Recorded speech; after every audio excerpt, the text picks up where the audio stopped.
I pulled into the parking lot of the Oak Ridge Community Center just as the autumn sun was setting over Vancouver. The air had that crisp October chill that makes you pull your jacket a little tighter. I wasn't expecting to find anyone I knew there. I'd just finished my evening walk and thought I'd cut through to avoid the traffic on Main Street. That's when I saw him. My son, Thomas, was sitting on the bench near the entrance. Next to him was my granddaughter, Sophie, her backpack at her feet and her science project, a carefully constructed model of the solar system, balanced on her lap. But what made my heart sink was the sight of their suitcases. 2 of them, old and battered, the kind you don't use unless you have no choice. Thomas looked up as I approached. Even in the fading light, I could see the exhaustion in his eyes. He was 42 years old, but in that moment, he looked older than I felt. "Dad," he said, his voice flat, "I didn't know you walked this route." "I don't, usually." I sat down beside him, my knees protesting slightly. "Thomas, what's going on? Why aren't you at work?" He let out a long breath, the kind that carries the weight of a very bad day. "I got laid off this morning. Budget cuts," they said. "Last hired, first fired." Sophie was watching me with those big brown eyes, so much like her mother's. She was 8 years old and far too young to understand why her world was being turned upside down. "Grandpa," she said quietly, "are we going to live with you now?" I looked at Thomas. "What happened?" He rubbed his face with both hands. "Catherine's mother happened. Patricia Sterling, in all her glory."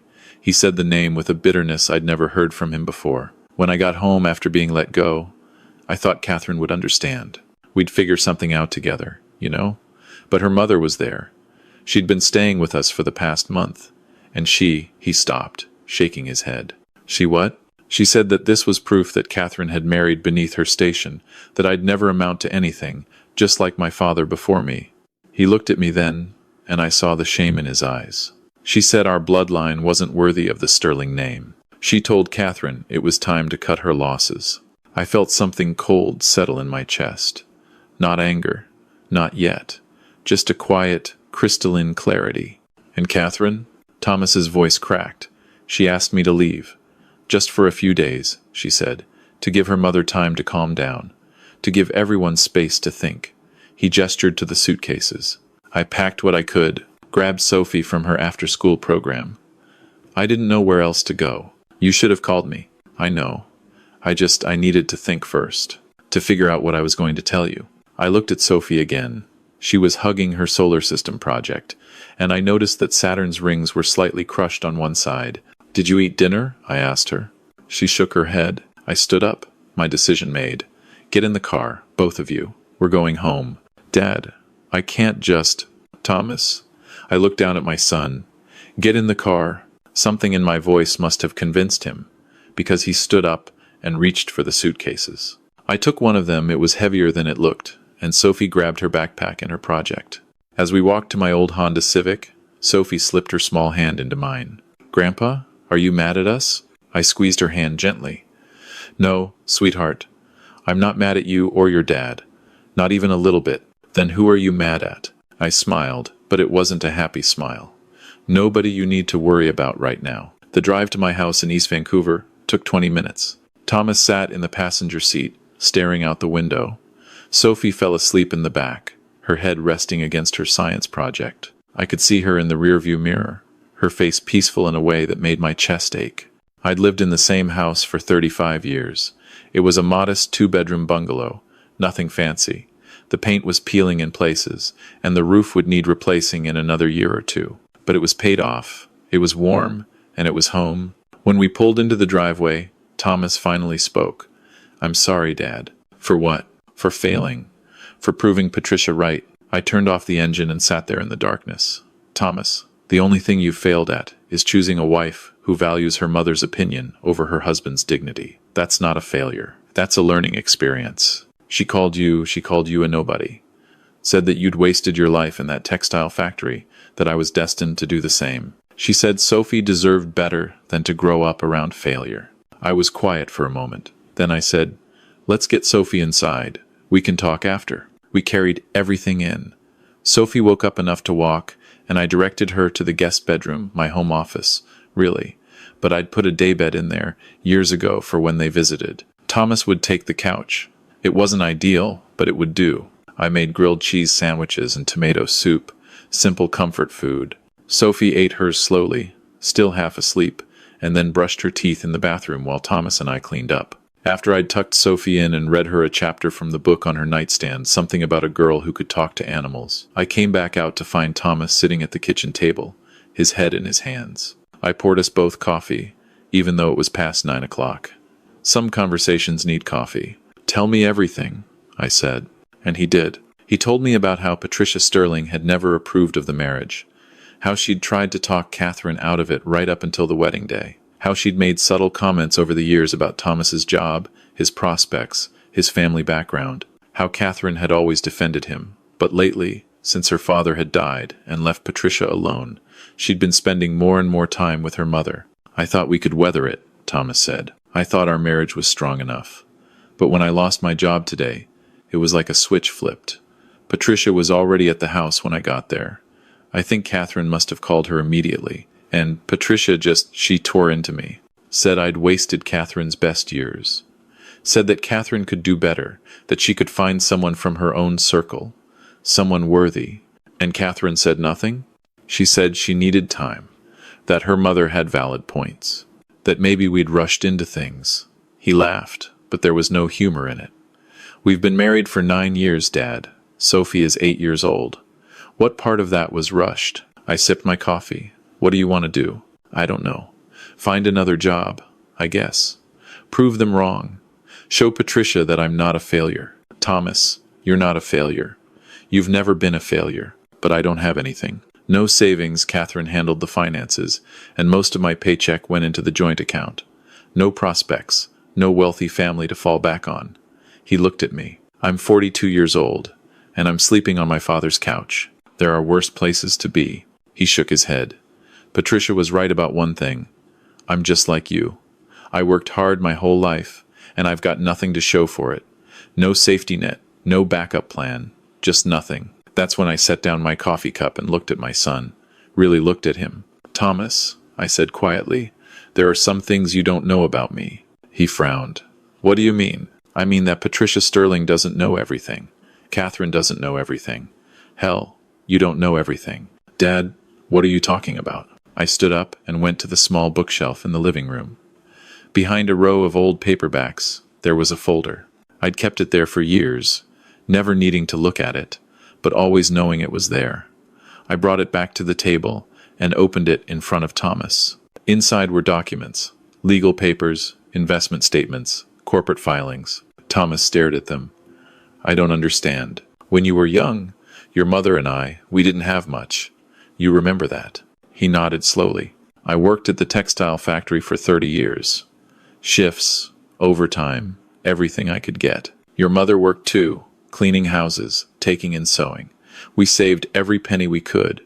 We wanted you to have opportunities we didn't have. I know that, Dad. I've always known that. What you didn't know is what I did with those savings. After your mother passed away, God rest her soul, I had some money left over.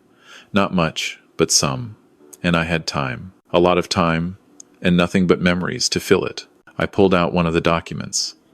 It was a stock certificate, dated 15 years ago. I started learning about investing.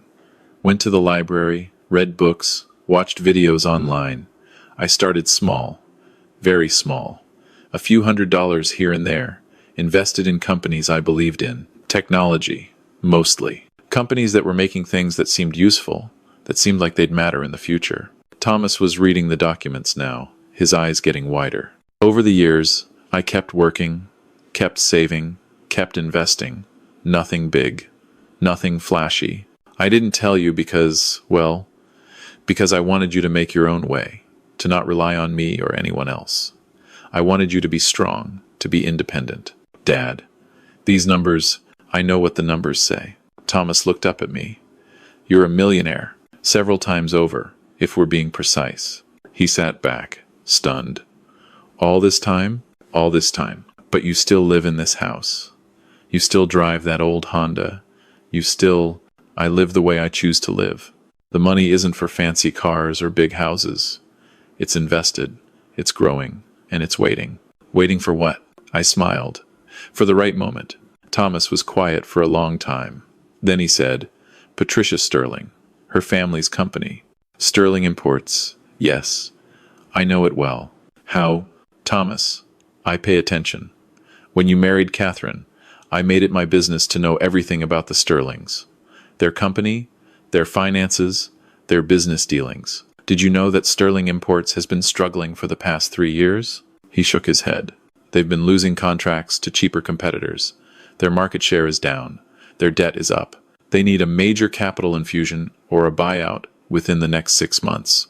Or they'll be forced to liquidate. You've been watching them. I've been watching a lot of things. I pulled out another document. I also happen to know that their biggest competitor, Pacific Trade Solutions, is looking to expand. They need distribution networks in Western Canada, which is exactly what Sterling Imports has. It would be a perfect acquisition. And let me guess, you're invested in Pacific Trade Solutions? I'm not just invested, I'm their largest private shareholder. The CEO, Richard Chen, is a friend of mine. We've worked together on several ventures over the years. Thomas was staring at me like he'd never seen me before. Who are you? I laughed.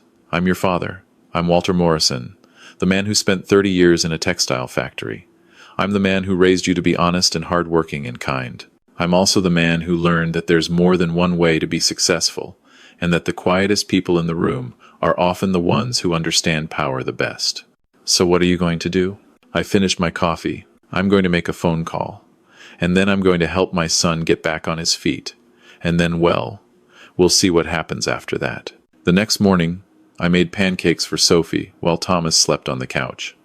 She came padding into the kitchen in her pajamas, her hair sticking up in every direction. Morning, sweetheart, I said. How'd you sleep?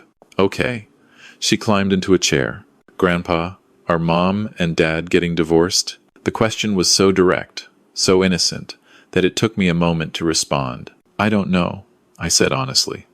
But whatever happens, your dad and I are going to make sure you're okay. You know that, right? She nodded, but she looked worried. Tell you what, I said, sliding a plate of pancakes in front of her. After breakfast, how about we work on fixing Saturn's rings on your solar system project? I noticed they got a bit squished. Her face brightened. Really? You know how to fix them? I think we can figure it out together. We spent the morning at the kitchen table, carefully reshaping the wire rings and reattaching them to the styrofoam ball. Sophie told me all about her project, about how she'd researched each planet, about how Saturn was her favorite because it was beautiful and unique. Mrs. Henderson says that everyone thinks Saturn is just pretty, but it's also really strong, Sophie said. The rings are made of ice and rock, and they've been there for millions of years. They survive because they're flexible. They bend, but they don't break. That's a good lesson, I said. Thomas emerged around 10 o'clock, looking better after a full night's sleep.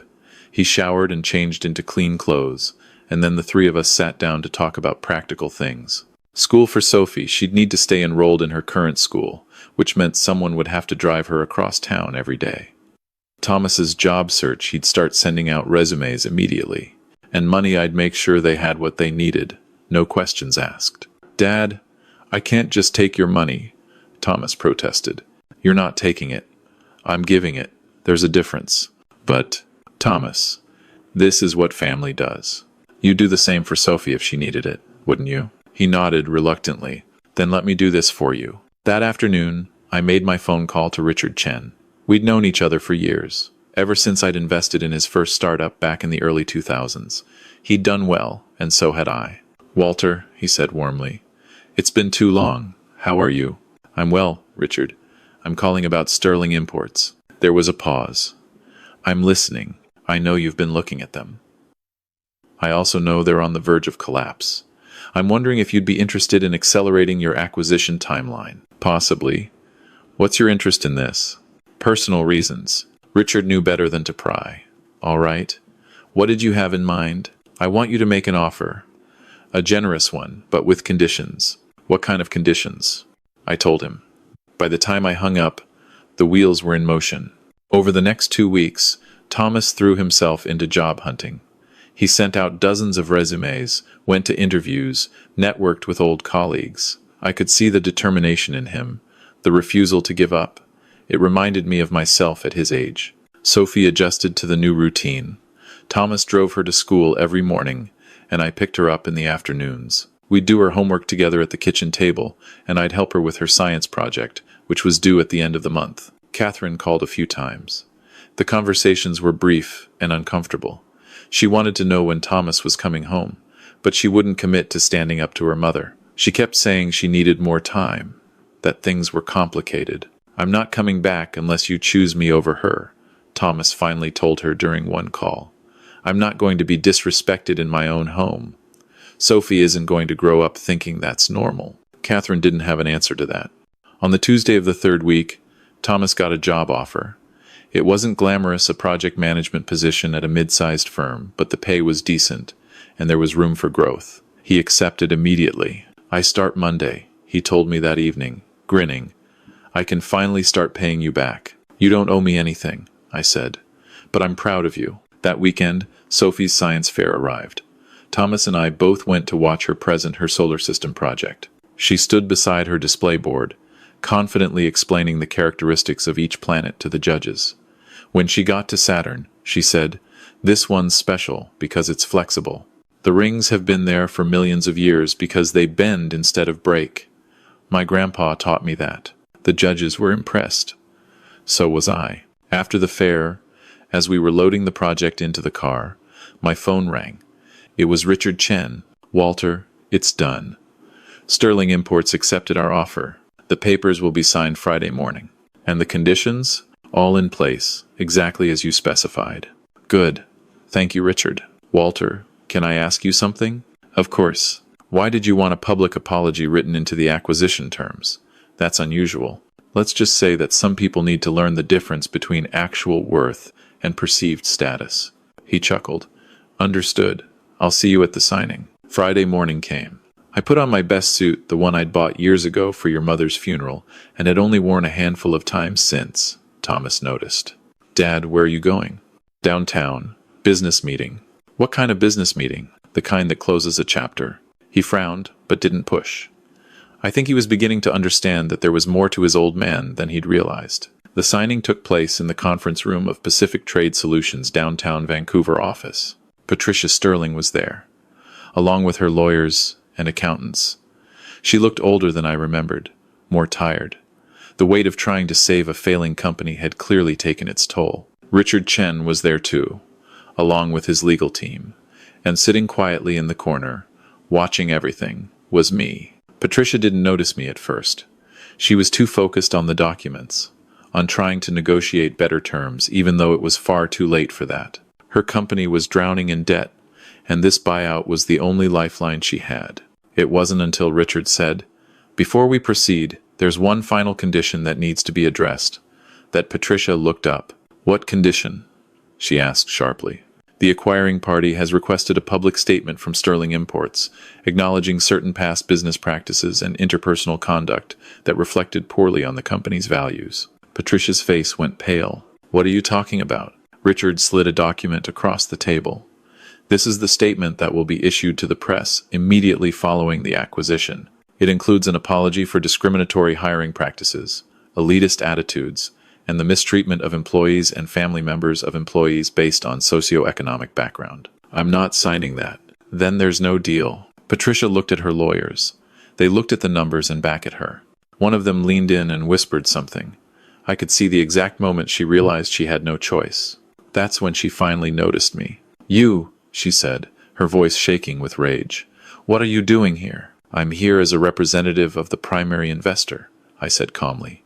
"Richard, would you mind introducing me formally?" Richard smiled. "Patricia, this is Walter Morrison. He's Pacific Trade Solutions' largest private shareholder and the architect of this acquisition." Patricia stared at me. "You're Thomas's father." "I am." "You did this. You orchestrated this whole thing." "I invested in a good company that saw an opportunity. Sterling Imports was failing long before I became involved. I just helped facilitate a transition that was going to happen anyway. You're doing this because of Thomas. I'm doing this because you treated my son and my granddaughter like they were worthless. Because you judged them based on where they came from instead of who they are. Because you looked at me, a man you'd never met, and decided I was nobody." I leaned forward slightly. "But mostly, I'm doing this because someone needs to teach you that worth isn't measured in family names or inheritances. It's measured in character, in resilience, in how you treat people when they can't do anything for you. Patricia's hands were shaking. You've destroyed my family's legacy. No, I've given it a chance to continue under better leadership. Your employees will keep their jobs. Your company will survive. You'll walk away with enough money to live comfortably. But you won't do it with your pride intact. And that's the price you pay for cruelty. She signed the documents. All of them, including the public statement. Her lawyers tried to soften the language, but Richard held firm. When it was done, Patricia stood up without a word and walked out. I never saw her again. That evening, I told Thomas everything. We sat in my living room, the same living room where I'd raised him, where he'd learned to walk and read and become the man he was. Sophie was in bed, and it was just the two of us. You did all of that for us, he said quietly. I did it because it was right, and because nobody gets to tell my family they're not worthy. What about Catherine? That's up to you. But whatever you decide, you'll decide from a position of strength, not desperation. Thomas was quiet for a long time. Then he said, I think I need to talk to her. Really talk to her. Not about her mother or money or any of that. About whether we still want the same things. About whether she can be the partner I need her to be. That's wise. And if she can't, then you'll rebuild. You're stronger than you think, Thomas. You always have been. Catherine called 2 days later. She'd seen the news about Sterling Imports. She'd read the public apology, which had been picked up by several business publications. She knew, your father, she said. He did this. He did. Patricia is devastated. She's barely speaking to me. Catherine, I need to ask you something, and I need you to be honest. Okay. Do you think I'm worthy? Not good enough. Not trying my best worthy. Do you think Sophie and I deserve your respect, your loyalty, your partnership? There was a long silence. I don't know, she finally said. And that was all Thomas needed to hear. The divorce took 6 months. It was civil, all things considered. Catherine got the house. Thomas got primary custody of Sophie, with Catherine having her every other weekend. They split the assets fairly. And because Thomas now had a good job and I'd quietly set up a trust fund for Sophie's education, there were no major battles over money. Sophie adjusted better than I expected. She was sad, of course, but she was also resilient. Like Saturn's rings, she bent but didn't break. A year later, Thomas met someone new. Her name was Jennifer, and she was a teacher at Sophie's school. She was kind, funny, and she thought Thomas hung the moon. More importantly, she loved Sophie like her own. When Thomas brought her to meet me, I knew within 5 minutes that this was right. Your son talks about you constantly, Jennifer said, shaking my hand. He says you're the strongest person he knows. He's kind to say so. It's not kindness. It's truth. We had dinner that night, Thomas, Jennifer, Sophie, and me. We laughed and told stories, and Sophie showed Jennifer her science fair trophy, which had pride of place on my mantle. Grandpa says that being flexible is more important than being hard, Sophie explained. That's how you survive. Jennifer looked at me and smiled. Your grandpa sounds very wise. After they left, I sat in my living room with a cup of tea and thought about everything that had happened. About the choices I'd made, the roads I'd traveled, the lessons I'd learned. I thought about Patricia Sterling, who'd valued status over substance and paid the price. I thought about Thomas, who'd learned that being knocked down isn't the same as being defeated. And I thought about Sophie, who was learning early that worth comes from within, not from anyone else's opinion. I'd spent 30 years in a textile factory. I'd lived simply, saved carefully, invested wisely. I'd never needed anyone to know how much I had, because wealth, real wealth, isn't about what you show the world. It's about what you can do when the people you love need you. Patricia Sterling thought I was nobody. She looked at my modest house, my old car, my factory work history, and she saw failure. What she didn't see was the quiet power that comes from patience, from planning, from understanding that the loudest voices in the room are rarely the most important ones. I'd taught Thomas that lesson without meaning to, and now he was teaching it to Sophie. The money I'd accumulated over the years would outlive me. Some of it would go to Thomas and Sophie. Some of it would go to causes I cared about: scholarships for kids from working-class families, support for new immigrants, programs that helped people rebuild after loss. But the real inheritance wasn't the money. It was the knowledge that your worth isn't determined by others. That family means showing up, even when it's hard. That starting over isn't failure, it's courage. And that sometimes, the quiet man in the corner is the one who holds all the cards. I finished my tea and stood up. Tomorrow, I'd pick Sophie up from school. We'd work on her homework together, and I'd listen to her chatter about her day. Thomas would come for dinner, maybe with Jennifer. We'd be together, and that was worth more than all the money in the world. Patricia Sterling had asked my son if his bloodline was worthy. She'd meant it as an insult, a final cut to remind him of his place. But she'd been asking the wrong question all along. The question wasn't whether we were worthy of her family's name. The question was whether her family's name was worthy of us. And the answer, as it turned out, was no.